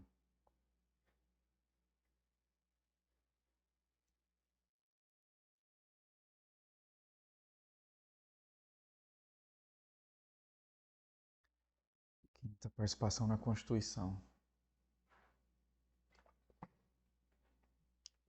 Nossa, não cheguei na metade. A realidade do processo político brasileiro, com as lutas sociais pelo restabelecimento da democracia formal, com eleições livres e sistema público partidário, abriu a possibilidade de disputar esse projeto de alargamento da cidadania com ampla participação social. Isso deu no processo de elaboração da Constituição Brasileira Constituinte.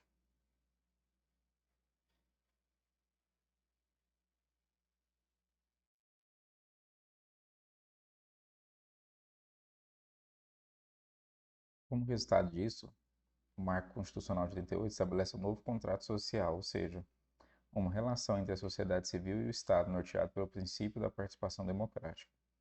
Esse princípio da participação popular está mencionado no título dos princípios fundamentais. A soberania nos remete ao fato de o povo ser o titular originário do poder político, e a cidadania como tem sentido intrínseco à noção de participação. Olha essa menção sobre a participação social em todas as etapas do ciclo de políticas públicas, pode cair na prova. No título da Ordem Social, artigo 193, parágrafo único, está expresso o princípio da participação social e popular. Parágrafo único. O Estado exercerá a função de planejamento das políticas sociais, assegurado na forma da lei, a participação da sociedade nos processos de formulação, monitoramento, controle e avaliação dessas políticas. Ainda sobre participação democrática, veja o que ensina a professora Evelino Dagnino. Durante esse mesmo período, o confronto e o antagonismo que tinham marcado profundamente a relação entre o Estado e a sociedade civil nas décadas anteriores cederam lugar a uma aposta na possibilidade da sua ação conjunta para o aprofundamento democrático. Essa aposta deve ser entendida num contexto onde o princípio de participação da sociedade se tornou central como característica distintiva desse projeto, subjacente ao próprio esforço de criação de espaços públicos onde o poder do Estado pudesse ser compartilhado com a sociedade. Anote essa definição conceitual. Projeto político se refere ao conjunto de crenças, interesses, concepções de mundo e representações do que deve ser a vida em sociedade que orienta a ação política dos diferentes sujeitos. Da citação acima, podemos inferir que a participação envolve a criação de espaços públicos para a partilha de poder entre o Estado e a sociedade para uma gestão participativa, a criação de mecanismos institucionais nos quais essa participação possa se efetivar na prática. Na Constituição Federal, esses mecanismos são referendo e plebiscito. O artigo 14, incisos 1 e 2, estabelece a possibilidade de realização de referendo e plebiscito em assuntos específicos de relevância nacional. Iniciativa popular. O artigo 61, parágrafo 2, trata da iniciativa popular para a apresentação de projetos de lei à Câmara dos Deputados.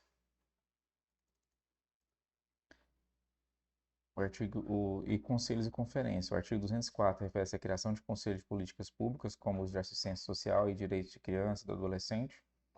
E o artigo 225, parágrafo 1, inciso 7, aborda a participação da população em conselhos e órgãos colegiados relacionados ao meio ambiente. 5.1. Conselhos Gestores de Políticas Públicas. Os conselhos foram inscritos na Constituição de 88 na qualidade de instrumentos de expressão, representação e participação da população. Essas estruturas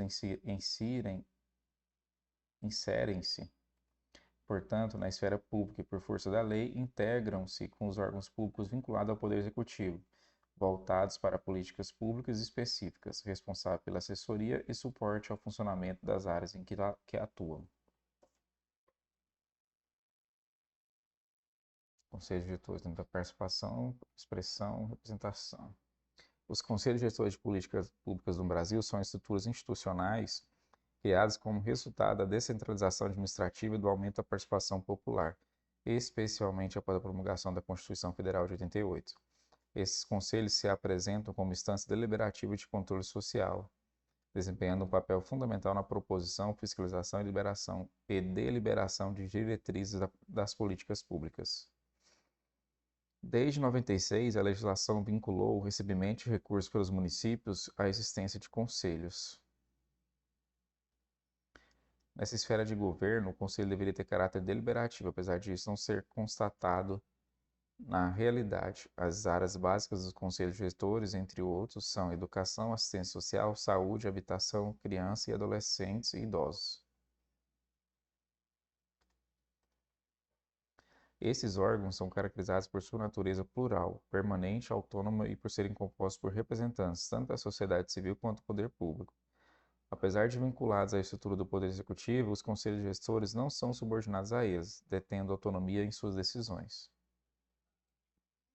Os conselhos existem nas 3 esferas do governo, abordam temas ou direitos específicos, constituindo-se como instâncias de decisões políticas, não sendo destinada ao atendimento direto. Sua criação é respaldada por lei e seus regimentos são definidos pelos próprios conselheiros, variando de acordo com a legislação e a correlação de forças internas. Se liga, interessante destacar que estamos falando de um mecanismo que combina participação e representação. Isso ocorre porque os conselhos são eleitos ou indicados, configurando-se como uma forma de representação da sociedade civil em um espaço institucional de formação e controle das políticas públicas. Portanto, estamos falando de ampliação de formas e espaços de representação que permitem a ampliação da participação cidadã na governança.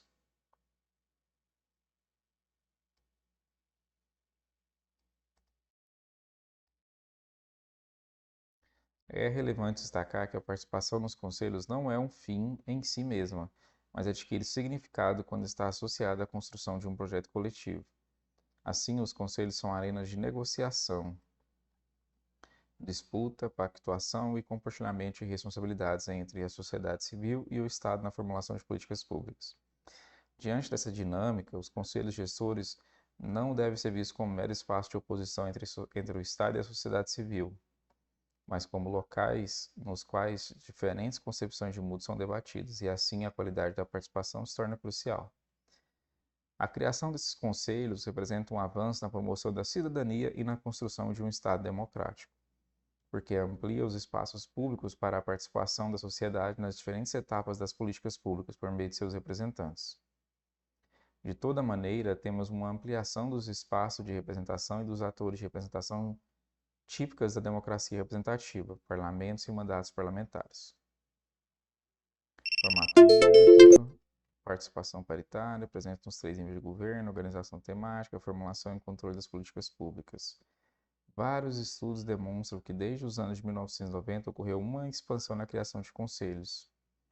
Dados do IBGE apontam que mais de 90% das cidades do país já possuem conselhos cuja existência é condição para o repasse de verbas do governo federal em relação às áreas temáticas específicas sobre as quais os conselhos versam, seja saúde, assistência social, direito da criança e do adolescente. Além disso, somando-se todos os conselhos atualmente existentes, é possível estimar que haja 1,5 milhão de pessoas atuando nesses espaços, número que, como já apontado por Avritzer, supera, por exemplo, a quantidade atual de vereadores.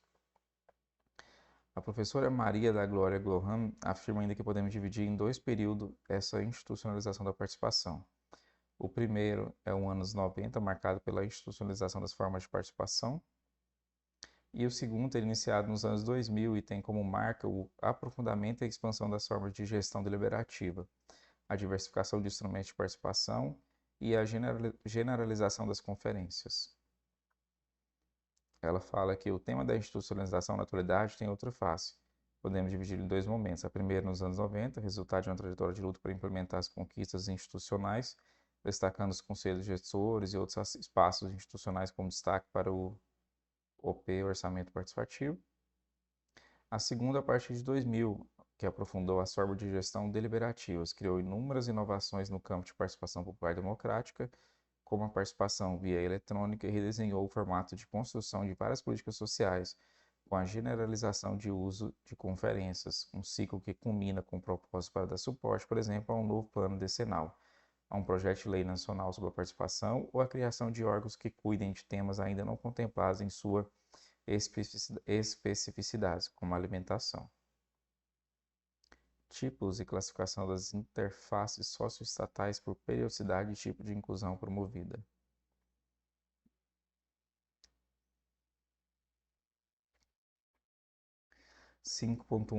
Conselhos e espaço público. Veja a importância da esfera pública como marca dos conselhos.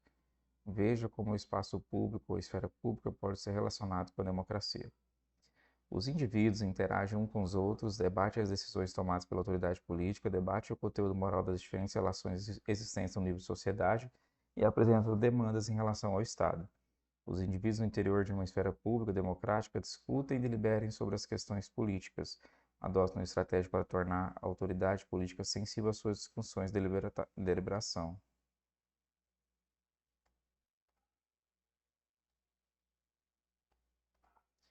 Ou uma esfera que comporta a interação entre grupos organizados da sociedade, originária das mais diversas entidades, organizações, associações, movimentos sociais, etc.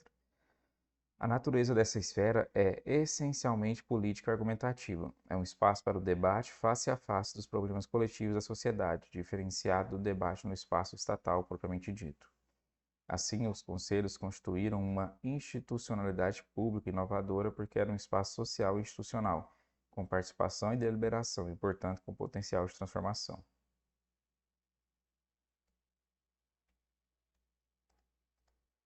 Com isso, lembramos a necessidade da participação qualitativa dos representantes da sociedade, para a qual respondemos lembrando do argumento de Carol Pateman, para que a qualidade da participação se aprende para quem a qualidade da participação se aprende na própria participação. Para tanto, é necessário ampliar continuamente esses espaços. 5.1.2 Cultivando cidadãos ativos, o papel dos conselhos gestores na construção da cultura política. A promoção da cultura política participativa ganha relevância ao focar nos conselhos gestores como agentes transformadores. Esses conselhos, como instâncias de controle social e deliberação, não apenas canalizam a participação cidadã, mas também desempenham um papel essencial na formação dos cidadãos éticos e ativos. Participar ativamente desses conselhos não é apenas um ato simbólico, mas uma oportunidade tangível para os cidadãos desenvolverem habilidades práticas de análise crítica das políticas públicas.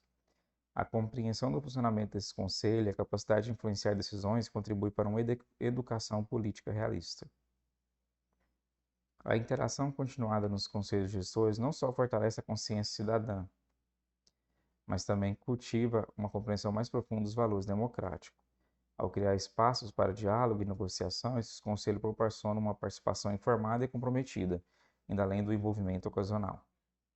A construção de cidadãos éticos e ativos por meio da participação nos conselhos diretores não apenas fortalece a relação entre indivíduos e a esfera pública, mas também invalida a importância desses espaços de gestão compartilhada.